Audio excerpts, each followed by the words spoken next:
আমন্ত্রণ আন্তর্জাতিক অঙ্গনের সবশেষ সংবাদ নিয়ে আমাদের প্রতিদিনের আয়োজন যমুনা আইডেস্কেন। শুরুতেই শিরোনাম। মৃত্যু কিছুটা কমেছে পশ্চিমা বিশ্বে। দিনে মৃতের সংখ্যা নামলো ৫,০০০-এর নিচে। এখনই কড়াকড়ি শিথিল হচ্ছে না ইউরোপে। করোনা সতর্কতায় এবার ব্যতিক্রমী রমজান মধ্যপ্রাচ্যে। বাড়িতেই তারাবির প্রস্তুতি। সংক্রমণের ঝুঁকিতে সংঘাত কবলিত ইয়েমেন। স্বাস্থ্যকর্মীদের সহায়তায় অনন্য উদ্যোগ শতবর্ষী ক্যাপ্টেন টমের। তহবিল গঠনের ডাকে সারা লাখো মানুষের সংগ্রহ ছাড়িয়েছে ২৭৫ কোটি টাকা।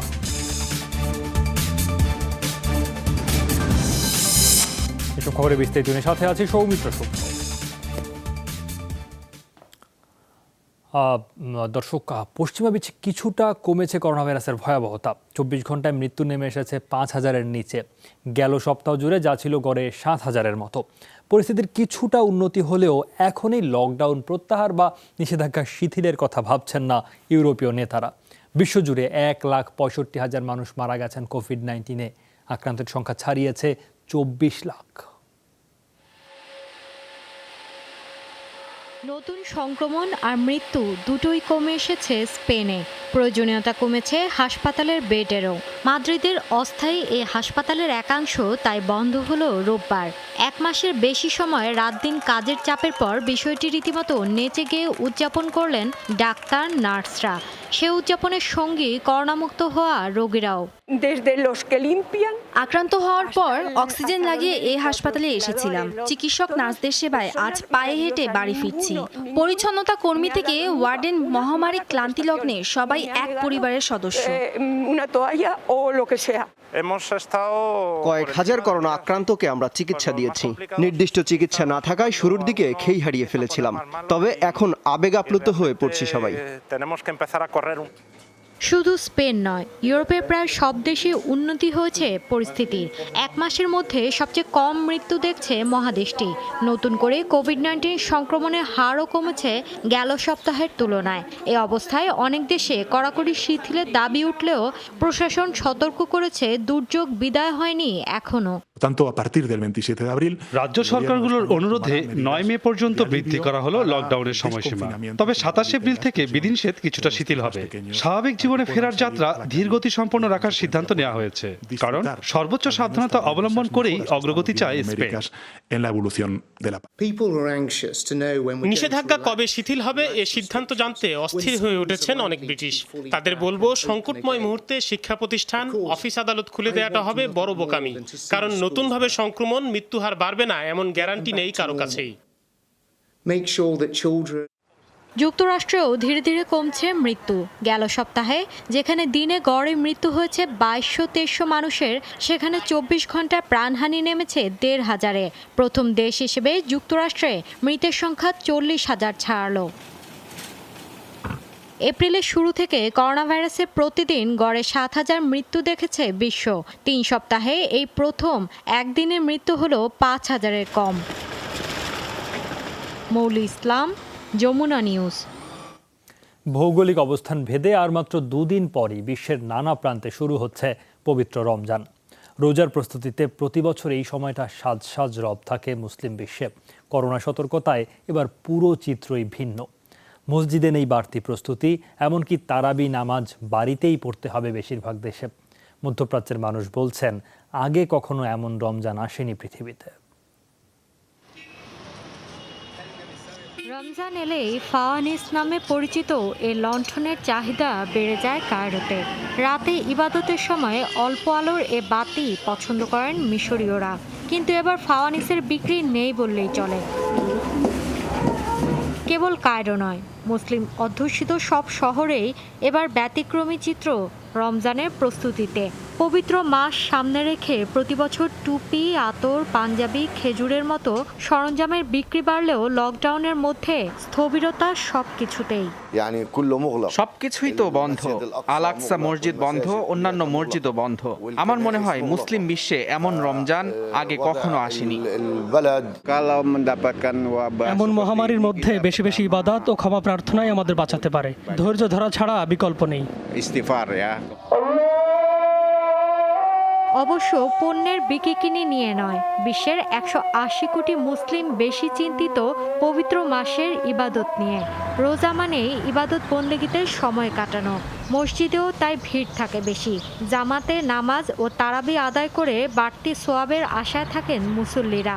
অথচ করোনা সতর্কতায় এবার মধ্যপ্রাচ্যের প্রায় সব দেশে মসজিদে জামাত বন্ধ, তারাবিও পড়তে বলা হয়েছে বাড়িতে। রমজান মাসেও বাড়িতে ইবাদত করুন, তারাবি নামাজও বাড়িতে আদায় করতে হবে। পরিস্থিতির উন্নতি না হওয়া পর্যন্ত মসজিদে জামায়াত বন্ধ থাকবে। বিকল্প হিসেবে এই সৌদি নাগরিকের মতো অনেকেই বাড়িতে পরিবারের সদস্যদের নিয়ে জামাতের ব্যবস্থা করেছেন। বাড়িতেই নামাজের জন্য জায়গা করে নিয়েছি, যাতে ছেলেদের সাথে নিয়ে জামাতে তারাবি ও অন্যান্য ওয়াক্তের নামাজ আদায় করতে পারি। রোগের বিস্তার ঠেকানো আর মহামারী থেকে বাঁচতেই এ পদক্ষেপ জরুরি। ইসলামী চিন্তাবিদরা বলছেন, মহামারীর এই সময়ে সতর্ক থাকাই ধর্মীয় বিধান। শারীরিক দূরত্ব বজায় রেখে ইবাদত ও দান সৎকার পরামর্শ তাদের। মৌলি ইসলাম, যমুনা নিউজ। প্রাণঘাতী করোনা ভাইরাসে মধ্যপ্রাচ্যের দেশগুলোর মধ্যে সবচেয়ে ঝুঁকিতে রয়েছে ইয়েমেন। জাতিসংঘের শঙ্কা, খাদ্য সংকট আর চলমান সংঘাতে বিপর্যস্ত ইয়েমেনে কোভিড-19 ছড়িয়ে পড়লে মৃত্যুপুরীতে পরিণত হবে দেশটি। সৌদি আরব আর এর মিত্রদের দীর্ঘ অবরোধের ফলে চিকিৎসা সরঞ্জামের মারাত্মক সংকট, ফলে করোনা আক্রান্তদের চিকিৎসায় ন্যূনতম সুযোগও নেই ইয়েমেনের।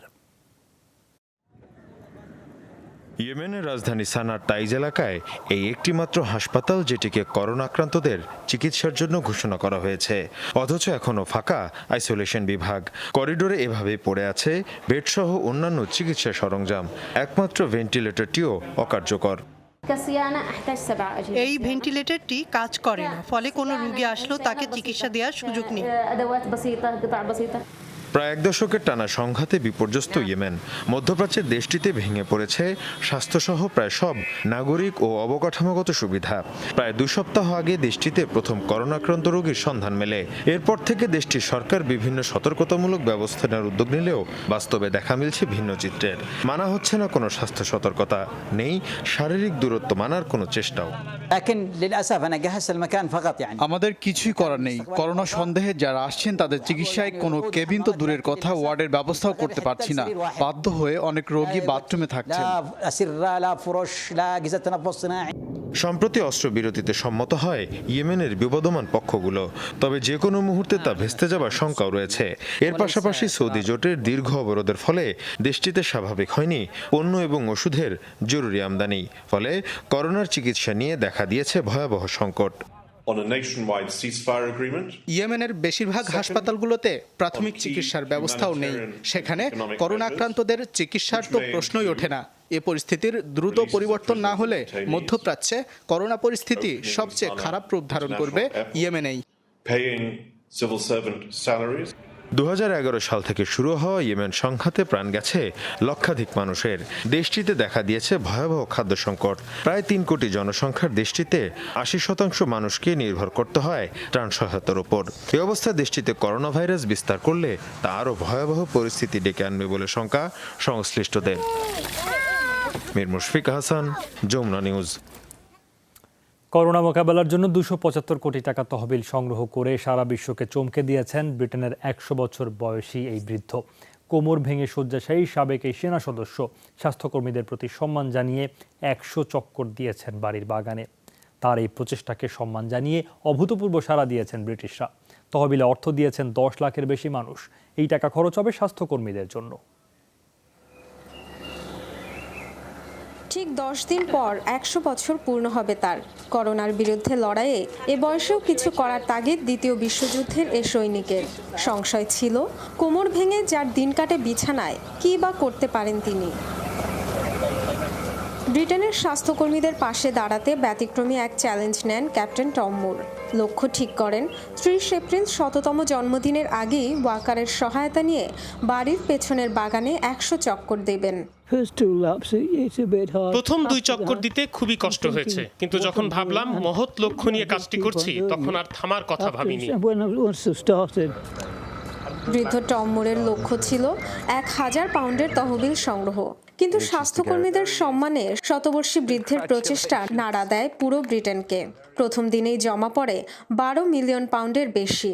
সোমবার পর্যন্ত ক্যাপ্টেনের তহবিলে পড়েছে 26 মিলিয়ন পাউন্ড, বাংলাদেশের মুদ্রায় যা প্রায় 275 কোটি টাকা। টাকার পরিমাণ অভাবনীয়, অবিশ্বাস্য। এত মানুষের সাড়া পাবো ভাবিনি। ন্যাশনাল হেলথ সার্ভিসকে সহায়তায় সবাই যেভাবে এগিয়ে এসেছেন, আমি কৃতজ্ঞ। ব্রিটিশ বাহিনীর সদস্য হিসেবে দ্বিতীয় বিশ্বযুদ্ধে ভারতে লড়াই করেছেন ক্যাপ্টেন টম।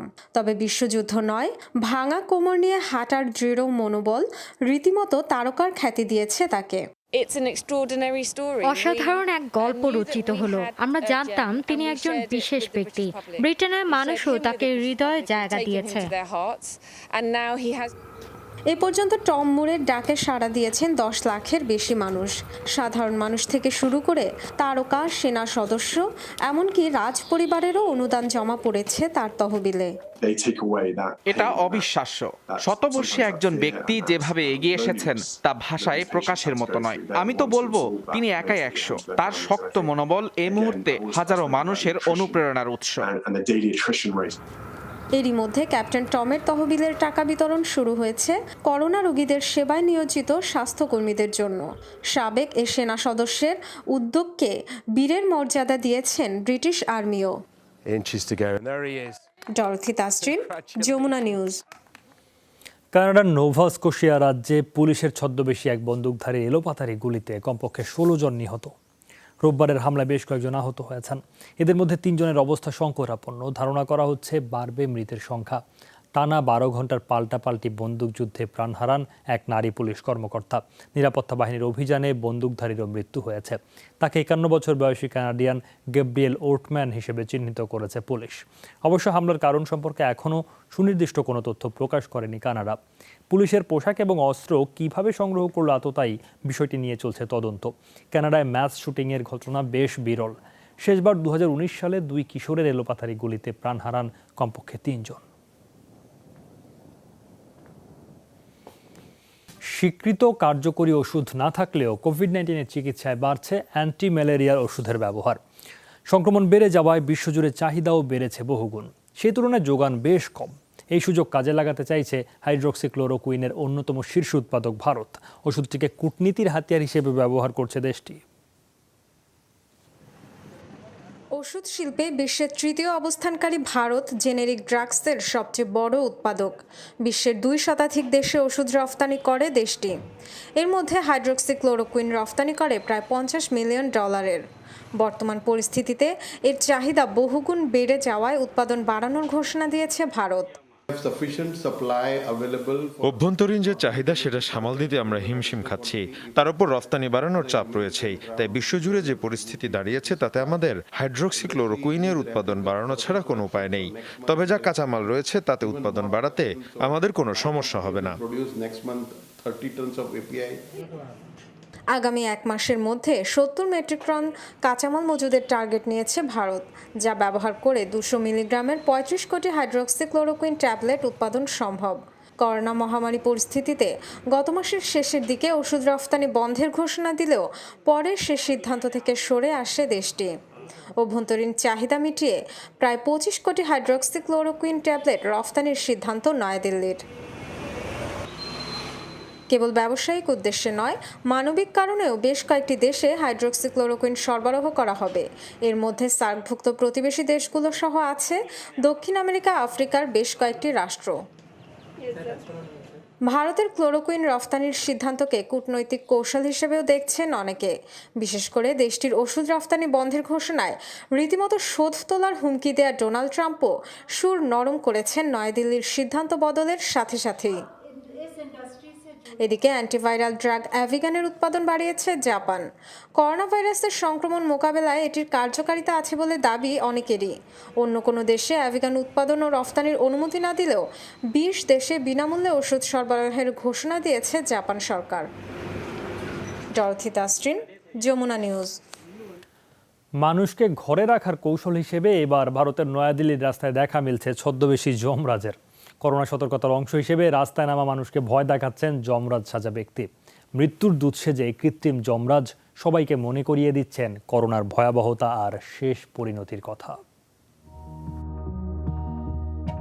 হিন্দু পুরাণে যমরাজ পরিচিত মৃত্যুর দেবতা বলে। অদৃশ্য এ দেবতা মানুষের কল্পনার রূপে এতদিন দেখা দিতেন কেবল নাটক সিনেমাতেই।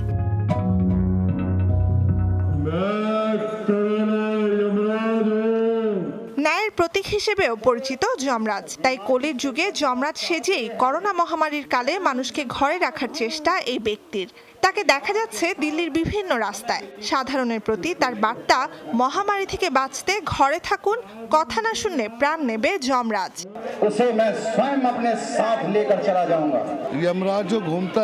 যমরাজ বার্তা দিচ্ছেন চিকিৎসক, স্বাস্থ্যকর্মীরা আর সরকার যা বলছে তা আমাদের শুনতে হবে। তাদের নির্দেশ অমান্য করলেই তিনি আমাদের পৃথিবী থেকে তুলে নেবেন। ছোঁয়াচে ভাইরাসের বিস্তার রোধে 50 দিনের লকডাউন চলছে ভারতে, যা শেষ হওয়ার কথা আগামী 3 মে। 150 কোটি মানুষের দেশটিতে অনেকেই মানছেন না সে নিষেধাজ্ঞা।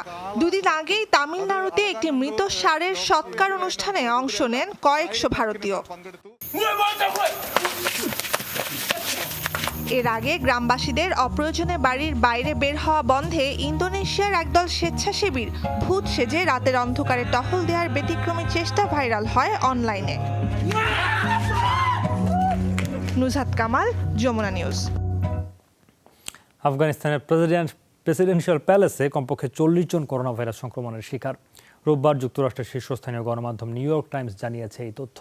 তবে আফগান সরকার বিষয়টি নিয়ে কিছু জানায়নি। কিছু আফগান গণমাধ্যমের ইঙ্গিত, প্রেসিডেন্ট আশরাফ ঘানি নিজেও করোনা সংক্রমণের শিকার হয়ে থাকতে পারেন। 70 বছর বয়সী এই রাজনীতিক 1990 সাল থেকেই ক্যান্সারের কারণে পাকস্থলীর সমস্যায় ভুগছেন। জনমনে আতঙ্ক কমাতে এরই মধ্যে কঠোর করা হয়েছে প্রেসিডেন্সিয়াল প্যালেসের নিরাপত্তা। ভিডিও কনফারেন্সের মাধ্যমে সব ধরনের সরকারি সিদ্ধান্ত জানানো হচ্ছে। আফগানিস্তানে করোনা ভাইরাসে সংক্রমিত 1000-এর কাছাকাছি মানুষ, মারা গেছেন কমপক্ষে 33 জন। যুক্তরাষ্ট্রে করোনা ভাইরাসে আরও 8 প্রবাসী বাংলাদেশের মৃত্যুর খবর পাওয়া গেছে। সব মিলিয়ে প্রাণহানির সংখ্যা 174 জন। রোববার মৃত্যুবরণকারী সবাই নিউ ইয়র্কের বাসিন্দা। এদের মধ্যে রয়েছেন নিউ ইয়র্ক পুলিশের ট্রাফিক বিভাগে কর্মরত মোহাম্মদ চৌধুরী নামের এক বাংলাদেশি।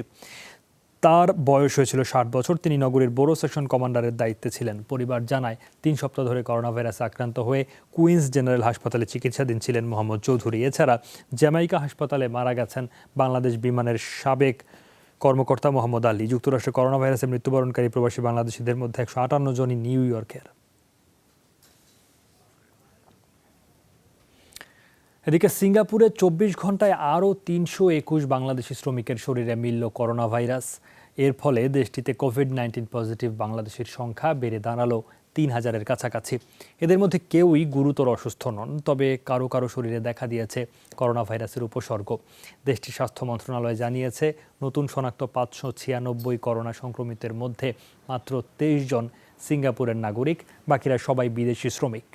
প্রাণঘাতী মহামারীর বিস্তার ঠেকাতে শ্রমিকদের আবাসস্থল হিসেবে ব্যবহৃত আরও 5টি ডরমিটরি আইসোলেট করেছে কর্তৃপক্ষ। শুধু তাই নয়, ওয়ার্ক পারমিট এবং এসপাস রয়েছে এমন শ্রমিকদের 4 মে পর্যন্ত ঘরে থাকার নির্দেশ দিয়েছে সরকার।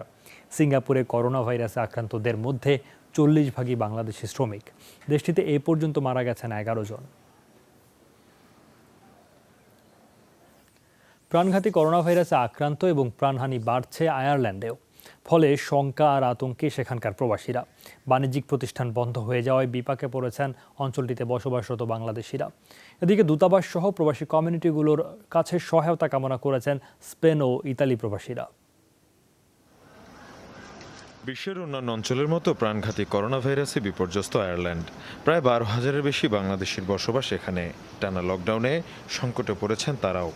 গত শুক্রবার থেকে নন রেস্ট্রিকশন ট্রাভেল ব্যান আগামী 5 মে পর্যন্ত কন্টিনিউ করে। যারা ছোট মাঝারি ব্যবসা করে থাকেন বা অনেকের জব হারিয়েছেন তারাও সংকটে আছেন। আমাদের সকলের উচিত সরকারকে সহযোগিতা করা। ইউরোপের দেশ ইতালি, স্পেনের সংকটে পড়া প্রবাসীরা পাচ্ছেন না পর্যাপ্ত সহায়তা। এ অবস্থায় বাংলাদেশ দূতাবাস ও কমিউনিটিগুলোর সহায়তা কামনা করেছেন তারা। স্পেনের একটা আইল্যান্ডের টেনারিফ নামে একটা জায়গায় আমরা প্রায় 450 থেকে 500 বাঙালি ভাই বোন আমরা এখানে বসবাস করি। বর্তমান যে অবস্থা, অনেক বাংলাদেশি কাজ পাবে না, এদিকে লেবাননের সংকটে পড়া বাংলাদেশিদের সহায়তায় এগিয়ে এসেছেন স্থানীয় আওয়ামী লীগ নেতারা। মীর মুশফিক হাসান, যমুনা নিউজ। এই ছিল যমুনা আইডেস্কে। এতক্ষণ সাথে থাকার জন্য ধন্যবাদ।